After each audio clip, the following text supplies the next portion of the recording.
Bunso Mix Malino may isang hiling sa isang babae. Ano kaya ito ating alamin?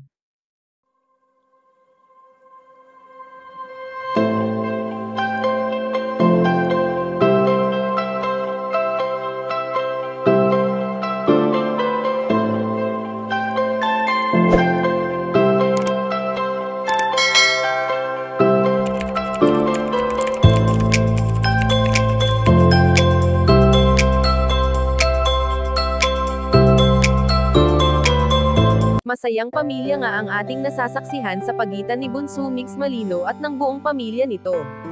Sa suporta at pagmamahal na ibinibigay nilang lahat para sa binata, ay wala itong katumbas na kung ano paman, dahil talagang napakaswerte ni Bunso Mix Malino sa kanyang pamilya. At syempre hindi naman magpapatalo si Bunso Mix Malino, dahil sa sobrang pagmamahal na ipinapakita niya sa mga ito, kaya naman masasabi nating mas swerte ang pamilya ni Bunso Mix, dahil mayroon silang isang mabait at mapagmahal na binata sa kanilang pamilya. Alam naman natin na isa sa kinakapitan ngayon ni Bunso Mix Malino ang kanyang kauna-unahang apo na si Baby Keyos, dahil sa napakabibo nito na siyang palaging ikinatuwa ng lahat. Sinabi rin ng binata na walang katumbas ang saya na ipinaparamdam ngayon ni Keyos sa kanya at buong pamilya Malino, kaya naman hindi maiaalis sa mga netizens ang mapaisip na sana ay magkaroon rin ang binata ng sarili niya ng katulad ni Baby Keyos.